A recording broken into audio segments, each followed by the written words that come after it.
Yeah, let's get started with the first talk. We're going to be opening up our track today with Shanzay from Square Enix, who's going to be talking all about influencer agencies and everything. So we've got Shanzay joining us. There you are. Hi, how are you? It's good to see you again. Hi, how are you? Yeah, thank you. I'm good too. Yeah, I just two show, That was two very shows in messy. a row. I know. You have to just keep seeing me come back and back again. That's fine. Not a problem with that. It's lovely to see you again. How are things? So you're down in London, aren't you? Yeah, down Yeah. in London. The weather looks nice for once. I don't know if it's really cold outside though. Yeah, that's the thing, isn't it? It's always lovely inside at the Yeah. moment and it looks nice, but you wonder, if I step outside, am I going to need a scarf? And usually the answer is yes. Yeah. Yeah, it's so cold. uh, right. Well, I'm just to make sure, we stick to time. I'm going to let you share your screen, get everything set up. And while you're doing that, I just want to remind everyone that obviously, throughout the day, you can post your questions to all of our amazing speakers like Shanzay. Use the Q&A function that you can see down below. And after we're finished, I'll be coming back and we'll go through some of the questions and answers that are here. Also, you can use the chat, just like David Ranke is, to just continue conversation flowing whilst the talks are going on. That's one of the positives and advantages of a digital show is you're not interrupting the speakers. So yeah, keep the chats going. But I'll drift off into the background because I can see your screen. Everything looks beautiful and perfect. And I'll be back at the end to do some Q&A with you. Okay, sounds great. Fantastic. Looking forward to this. Okay. Okay, so I guess I will just get on with it, you know? So okay. So some of you may not know me or have seen me before. So who am I? I've been working in and out of video games for almost about 4 years now, but I spent a lot of that time working in TV production. So I've worked with and in agencies a lot over the years. And on top of that, I have been following the social media slash influencer world since probably back when YouTube began, like with OG Smosh and Philip DeFranco, Jenna Marbles. And then, through Vine, Instagram, Twitter, to the Vine apocalypse on YouTube, and like musically becoming TikTok, everything. So my expertise is therefore born through intrigue and has like grown through my work. And now I'm a brand manager at Square Enix, having some secret things. So because of that, I just wanted to put a disclaimer here before I start that just because I work for this company doesn't mean that I represent them. And in the famous words of Natasha Bedingfield, these words are my own. I'm so sorry. Anyway, so this is simply like my personal feedback and advice from my experiences for people who I may work with, but like past, present, future. Okay, so as we don't have too much time, I've condensed my advice into some very simplified top 10 tips. You may have heard everything that I tell you before, but sometimes drumming the simplest advice home could help. And unfortunately, I've seen these mistakes many times. And honestly, I'm tired of them and I want more from the people that I work with. And you should feel the same. So this is very simple information, but this presentation is me speaking from the experiences of what I've seen and what I don't want to see again, basically. So tip number one, currently we aren't meeting in person at events. So your first impression or your first contact is so important. So do try to sell yourselves well. And for that, your intro deck is crucial. Back in the olden days, when we were able to meet in person, asking for a meeting was smart. You could create more of a personal connection with people. But now, if you ask anyone for a meeting, it's probably going to be a no because Zoom intro calls are long and they're a waste if they don't go further. So time is really precious right now. So my advice is to make sure that your deck is good. Make sure it's the best deck that anyone's ever seen because that's what people will base whether it's worth having a call or not. Okay, tip number two. I cannot stress enough how important it is to pay attention to detail. This advice spans from first contact all the way through to pitching and to actually working together. So I've had to eliminate people simply because of their poor attention to detail. If you're fortunate enough to make it past all of the other agencies and get chosen to pitch your ideas, then show that you're worth that. I once briefed 4 agencies and had to deny like 3 of them simply because of careless mistakes. Don't give others your work through default. The following advice is directly from things that I've seen happen. Check when the deadline is, double check it, make sure you submit on time. Check the name of the game, double check it, make sure it's correct throughout your pitch, and check my name. I'm not going to reject you for like not spelling my name correctly, but I will definitely take it into account. I can't explain how honestly lazy and disrespectful it is to get my name wrong or anyone's name wrong. It is literally right there. It's in my email signature, email address, in the Zoom invite, in the Zoom call. Like if you can figure out whether it's spelled Haley, Haley, Haley, Haley, Haley, Haley, Haley, or Haley, then I don't understand why my name would be so difficult. It might just be a minority thing, but I think making that kind of simple, easy mistake shows a lack of care for your job, for my time, and illustrates a bad attention to detail. And related to this, and because this is such an important point and spans ideas, I have another slide for it. So if you're going to pitch on a campaign or choose influencers for it, or even work on ideas for it, then please do your research. It is likely that the company you're pitching to will give you a deck of information about the game. So please use it. Show you know the game inside and out. You're leading the campaign as much as the influencer creates the content. So like agencies are meant to ensure that the campaign is relevant and ensure the communication style fits that of the game. Read everything provided. We work on these marketing decks for a reason. It's so that you have all the information and tools at your fingertips. And if you're initially pitching, we aren't sending you a dense deck of information. We're sending you enough information to easily provide a 1-page pitch. So please read what we give you. It'll only help you sell your campaigns. Okay, tip number 3.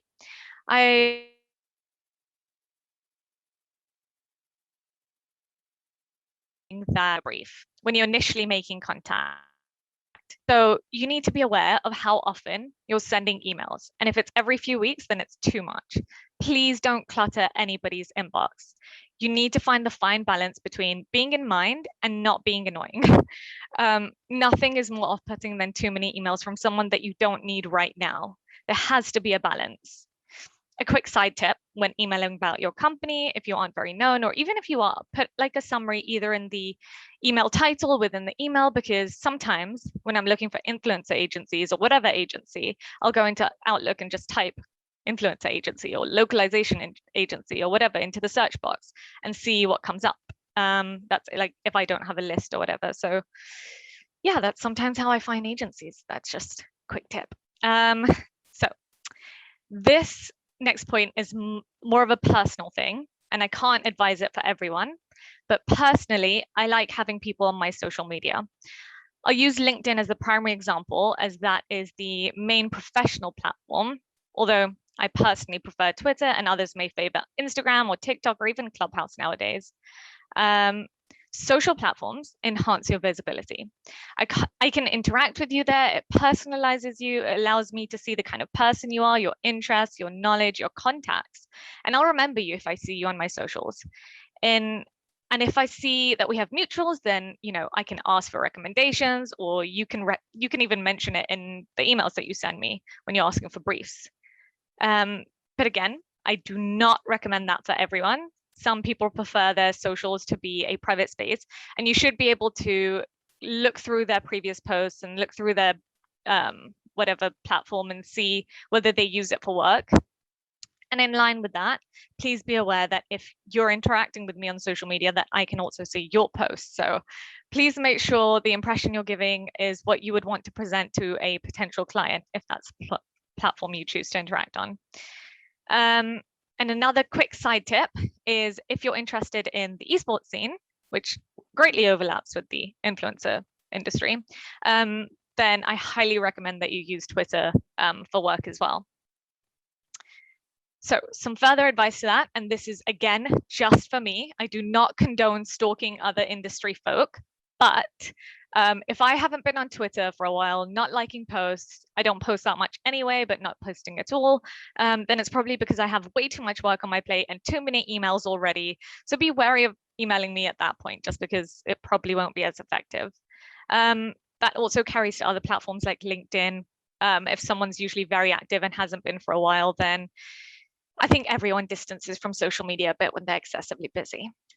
Right. And finally, to end this point, it's important to be aware of timings.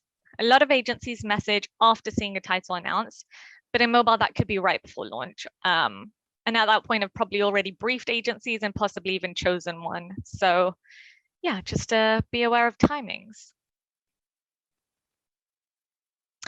Okay, so this is a really easy way to stand out and make anyone notice you. I'm about to give you advice that is completely contradictory to the last slide, but it's because this is meant for after you've been briefed. So if you're speaking with a company or being briefed, do keep in contact with them. If you've been given a brief with a deadline in 2 weeks, then email me, call me, show me that you care about this project, be proactive, ask questions, show me that we could be a priority for you. Again, this is not advice for before the brief. I want to make that very, very clear that this is meant for the stage between you being handed a brief and the moment that you present your pitch. Be visible and be available. The best agencies I've worked with have kept in contact throughout and have asked questions and have proactively asked me for a meeting to present their pitch. If I'm honest, I'm not going to ask you for a meeting. I'll read the document that you sent me and decide against you versus the agency that took 15 minutes to present their ideas to me on a call. But again, don't hassle someone if they don't want to call though. Ask, but don't push. And when you get the work, I may not always email you or ask for updates, but you still need to show that you're on top of your game. Be organized, sending updates. Obviously, your work will speak for itself. But further to that, I want to work with organized, consistent people who are really prepared and methodical. That makes you stand out, and that makes me want to come back to work with you again and again. Okay. Tip number 5. So, if we are working together, I am trusting you to do your due diligence and know your talent. This is the foundation of our working relationship together. So I need you to do your research. Any influencer you recommend should be checked and their content thoroughly understood. This partnership will be a long-term investment. Those videos will be up. That content will go out with our names on it. And once something's out there, it's there forever. It's important to ensure that the right people are being brought in. And this isn't just being aware of the controversies or the outward drama. It's also about intricately understanding the creator's content. As an example, I always thought David Dobrik was a great investment. He was charismatic and popular and seemed very unproblematic until that just wasn't true anymore. And if you watch his content, you can see the pattern of manipulation and the cult-like comparisons by other creators and the controversies that were quickly quashed and hidden under the rug, like with Trisha Paytas. So looking back, I can see that now. But it was never my job to know that. And unfortunately, it is yours. You have to understand the influencer that you're recommending inside and out, because you're representing them and they're representing you. And just because they are popular and can give us loads of views or downloads doesn't mean that in the long term, they're worth the risk. And that level of insight is something that you as an agency can provide us and should pride yourselves in and sell yourselves as such, if you can. Okay, so this is a hard one. And what I mean by this is that if you're pitching, you need to give me something out of the box, something that I can't do internally, but something that is still feasible. We have an internal influencer team, and if they can provide the same services that you are, then I could just stick with them. Generic ideas won't work. Give me something new or something that will take up too much time or effort for us to handle internally, or give me something completely random and out of the box that we would never think of. This industry is driven by change. It's driven by new and exciting ideas, and it's driven by those who move it forward. And we want to work with those people. So be what this industry is designed to be. Be innovative. I don't know how to explain that further or tell you how to do it, which is unfair, but that's what you're here for. You tell me. Look at the upcoming trends, stay up to date, stay in the moment, and then show me that. However, I learned the hard way that too many memes in an email is a bad idea, so please don't do that. And as my colleague Lucy once so eloquently put it, I can't speak, I'm not eloquent like her. You don't want to look inauthentic and like you're using a shortcut to being contemporary. So, as an example, I once had an agency sell me a very, very new idea, but it was unreasonable and it didn't fit the vibe of the product. And they would have known that if they had read the game information that comes with the brief beforehand, and that's related back to tip 2. Okay, so this one's simple.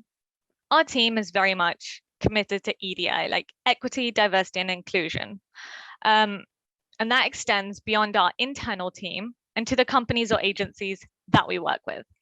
If we're working together, you're representing this team as much as we are. So we have to ensure we have similar values. And if we share values, we're on the same page, and mutual decisions will be easier.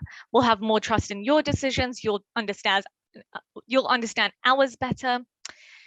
The entire working relationship will likely be much easier. I think in 2021, most companies are at least superficially committed to this. So I'm not going to hold my swings at this point.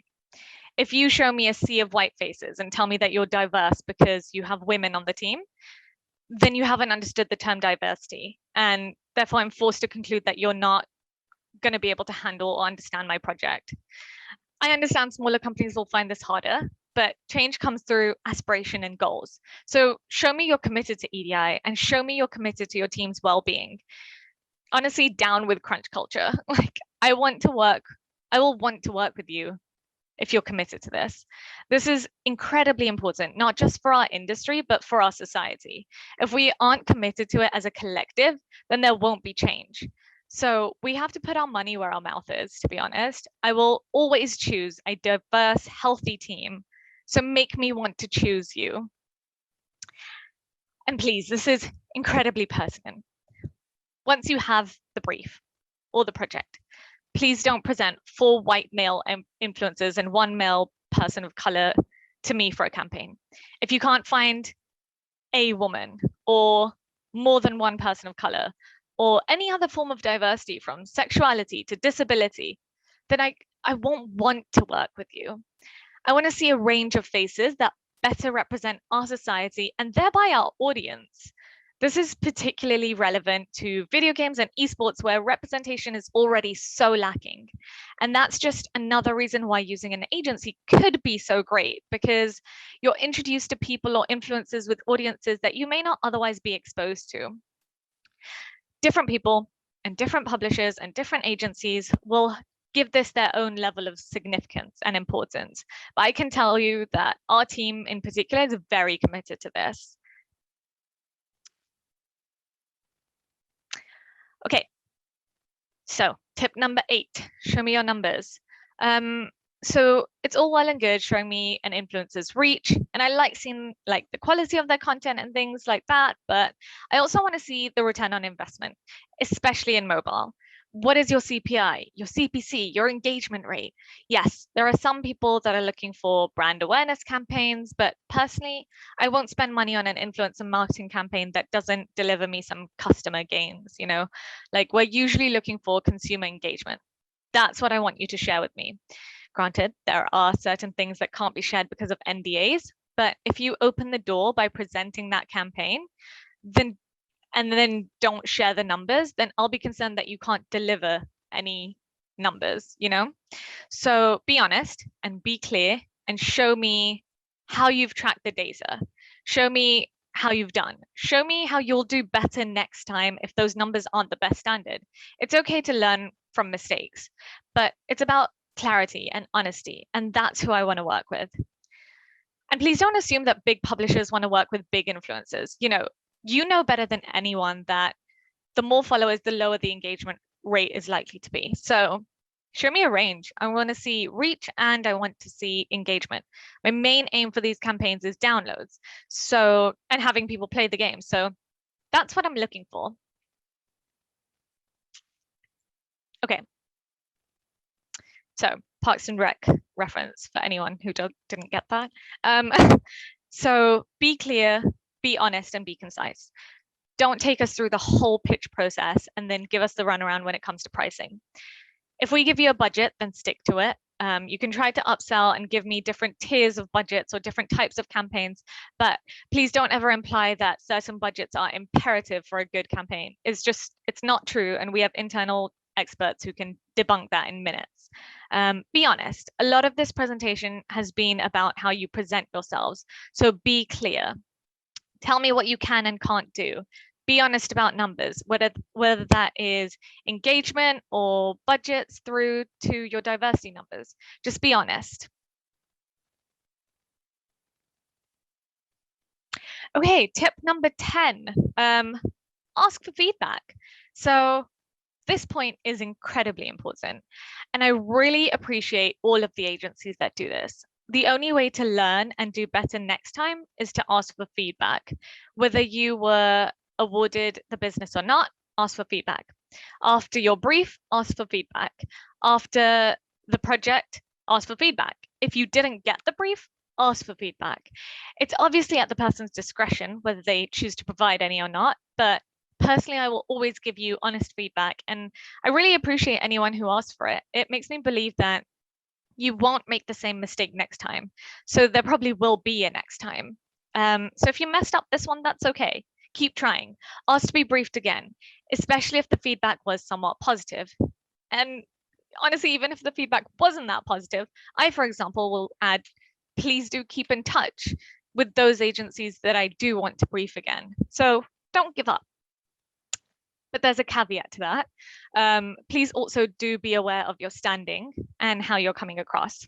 I've had agencies message me about titles in my team or asking for a link to another internal team after some very bad initial pitches. So please do know when to cut your losses, and that's but if you had several different people from your small agency email me about the same brief that I've already sent you, showing a lack of internal communication, and then what you pitched didn't follow the brief at all, showing a lack of research and or attention to detail, and then when corrected, your pitch was incredibly basic, and then you asked me for a favor introing you to another team in the company and use the wrong name, then unfortunately I won't be asking you to pitch again, and I won't be recommending you to my colleagues. So going back to tip 1, first impressions really do count, but because this industry is so competitive, but so do second and third impressions. So be aware of how you're coming across.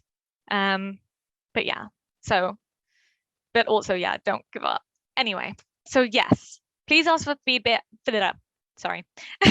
Please ask for feedback after every stage so you know where you stand. Okay, and those were my top 10 tips, or just my personal advice for working with publishers.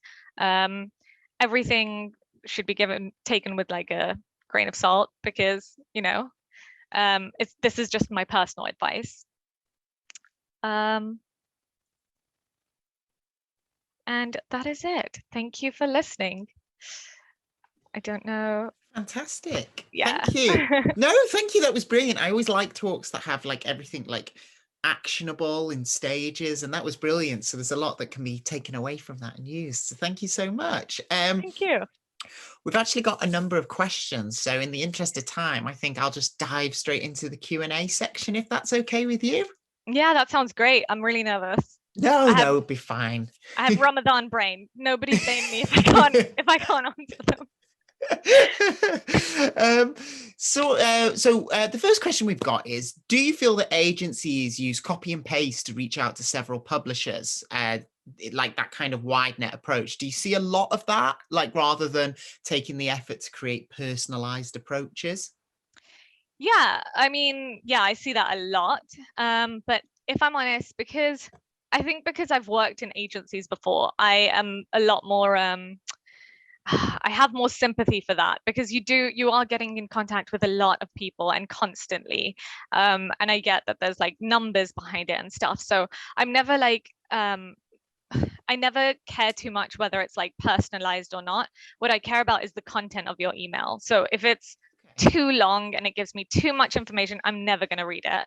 So give Yeah. me, the highlights. Give me something that I can take away and be like, okay, cool. They have like these good numbers. They have this good information. They've been highlighted in some top 10 agencies list or whatever. Yeah, that's good to hear. And the next one, I suppose, is connected, where it's like maybe some of the things that we expect are negatives don't necessarily have to be, depending on how you approach it. And I certainly have an opinion on this as well. But is Okay. how many emails is too many? And are there any labels that would immediately put you off? I mean, I'm imagine, for example, in the title or content within the email. Um, I can't think of anything that would immediately put me off apart from, you know, spelling like the company name wrong or my name wrong, or like just details again. But yeah, there are there are agencies who message me like once a month even. Even then that's like currently because I don't need anyone, or I will need someone at some point. Um, sorry, my notifications are going That's off. absolutely Um, fine. Trust me, mine are but going left, right, and center. yeah, but yeah, no, I don't know, just don't email me every 3 to 4 weeks. Email me like every 6 to 8 weeks, you know. Yeah, I mean, it's actually, that was one of my opinions and feelings on this, is like a lot of the time it's not how many emails that you send me. For example, a lot of people want to know about upcoming pitches or other stuff. Yeah, It's more about how regularly you're emailing me. If you're emailing me like one day and then you're chasing me literally the next day or 2 days later, it's like, just give me a minute here, like I'll I get to it. know. I So remember working at an agency and my boss would want me to like email every 2 or 3 weeks, and that's way too much. Like, yeah. yeah, it just give me a month, you know? Yeah, totally. Yeah. So the next question we've got is, what is the best practice to get to know the best timing for a publisher? How can one know when a release is scheduled? So basically, what's the best way of gaining that prior information from a publisher? Yeah, that's actually a really, really good question, because I think the best time is before it's been announced to press, you know? Yeah. Um, honestly, you just have to get lucky, because I mean, obviously, I'm not gonna help you try to find a way to break NDAs, because like we're all under NDA. I can't, like I can't give that kind of information out. But I could, like, if you're, I don't know, if we're on our social media and someone's like, oh, I don't know, like, hey, when are you gonna have a brief available or something? But like in a nice way, because I would hate if someone messaged me that. Oh my god. I'm not encouraging that. But yeah, just like I don't know. I think you just have to get lucky, or like just, I don't know, ask subtly, but don't be like, hey, do you have a game coming out? Because I'm not going to tell you that. But if you're like, are you going to have a brief soon? Like, maybe I'll be like, yeah, soon. I suppose it's in some ways just keeping those lines of communication open and being friendly and approachable, so that when the Yeah, thing's ready, like, you'll think, oh yeah, I remember them. I should, check them out, sort of thing. Um, 100%. yeah. Next up, and we've got, and hopefully you're okay with me diving into all of the questions that we've got here. We've only Oh, got a few yeah, more, but we've got, 100%. thank you. We've got, do you think it's best to work long term with the same influencer, or to have a pool of talents? Um, I think having a pool of talent available is smart, because that just means that I have more options from you, and Yeah. like I'll have more people to be able to choose from. Um, so yeah, having a pool of influencers is good, but having a good relationship and knowing those influencers in and out is incredibly important. So if you're going to have a pool, it shouldn't Yeah. just be random people, it should be someone you have a long-term relationship with, or someone is like definitely someone you should present forward. Yeah. So a bit of both. Yeah. No, that makes total sense. Yeah. And we've got, how do you analyze the culture of an agency beforehand, like you personally? Is there any key things that you're looking for when you're searching? I know you mentioned a lot about things like diversity and what they stand for in terms of their company culture. I suppose, are there any other little things that you know, that people can sort of take away from this? I mean, I will do my research before I work with a company. So if I am briefing you, I'm going to have looked at all of your social media. I will have asked people around about you. Like usually, a lot of the times, some of the agencies I've gotten, like PR agencies and stuff, have been through recommendations as well. So if you're well known in the industry, or if you have like a few contacts here and there that I can ask for, like, and ask and like find out about you, that's usually where I will find out about you, is like through other people, you know? Yeah. Like yeah, like my partner has probably recommended half the agencies that I've spoken to. So, you know, like get in contact with him, I guess. No, Yeah. don't stalk him. Oh my God, I'm just stalk everyone. That's my takeaway for everyone. And we'll squeeze in one more, and which is, do you prefer working with bigger agencies or smaller agencies? Like, do you have a preference? Do you think that one works better than the other, or anything like that? No, I think both have their benefits, right? Yeah, Like bigger agencies are established, they have a lot of experience, but they're more expensive, frankly. yeah, Whereas smaller agencies, and also smaller agencies, I think it's easier to get to know them because they are more committed to you yeah, because you're their main project sometimes. So I like smaller agencies in that sense. I like that they're very like comfortable usually, and you have more contact with them, I yeah. think. Um, so yeah, I think both have their benefits. It just really depends on the project and what you're presenting to me, you know? Yeah. What can you give me? I think that's really good to hear in many ways, because I think a lot of people incorrectly assume in the influencer sphere that, like, you have to be millions of viewers with a massive agency to sort of have an impact and be a part of the sort of, you know, the business side of things. I say business, but you know what I mean, like be a Yeah. part of the of everything that's going on. And it's nice to hear that that's just not the case, and it depends on the person and the culture, and there's so many factors going into things. Yeah, exactly. Yeah. Yeah. Well, thank you so much. Thank you for sticking around for the Q&A as well. Yeah, Oh, no right. Yeah. worries at all. Sorry, I saw something come into the chat, but yeah. No, I wondered if it was another question being thrown in, but no, thank you. You are free from the questions. I hope today Amazing. is not too long for you, because I can't imagine how it is to keep going all day, especially given that the sun stays out an awful lot longer than it did a couple of weeks ago. It's nice out there, isn't it? Yeah. Yeah. So yes, I hope you have a lovely day. Thank you. And You thank you too. so much for opening up this track. It was a really amazing talk, and I think there's so much people can take away from it. So it's brilliant. It's a perfect talk to open the show. Oh, thank you so much. It was really lovely. Thank you for having me. Oh, thank you. Thank you. Okay.